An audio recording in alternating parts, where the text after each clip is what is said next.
Hi guys! Welcome to my, char. Ang ingay ko, diba? So, ayun na nga, Happy Valentine's guys!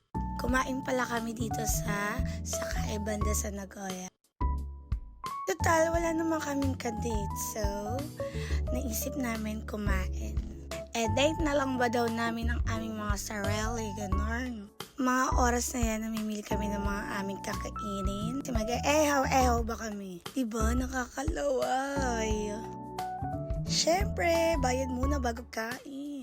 Siyempre, di ako nag-ambag. Thank you po kay Ate Hana. So, tapos sa kaming bumili ng foods. Hanap pa kami ng jopuan.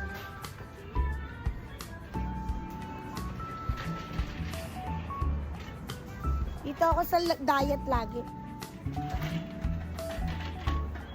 Yeah.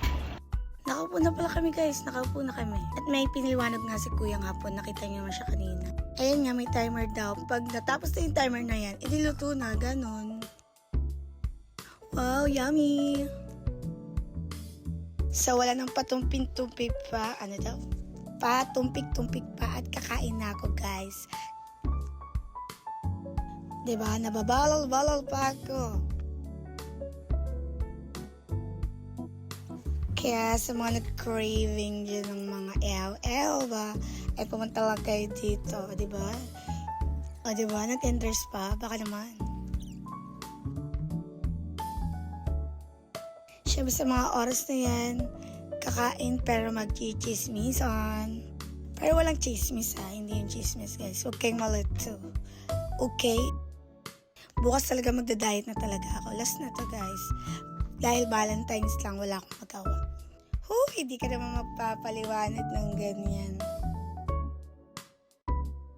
Okay, tapos na kami kumain. So, ayun, di ba, ang dami naming nakain. Magcha-chan check nga ako. Sino kayo mas malaki sa amin ni Mama? Hi, Mother! Diba? Ang gaganda ng mga kadate ko. Kaya sa mga hindi nakatanggap ng flowers yan, bawi next life. Bye!